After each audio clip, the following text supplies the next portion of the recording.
Mitoxondriya. Barcha evkariot organizmlar hujayrasida uchrayotgan ushbu organoid hujayraning va butun organizmning energiya stansiyasidir.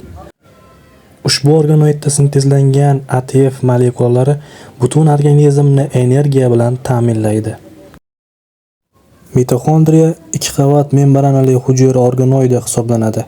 Uning tashqi membranasi silliq, ichki membranasi esa burmali hisoblanib, kristallar deb ataladi.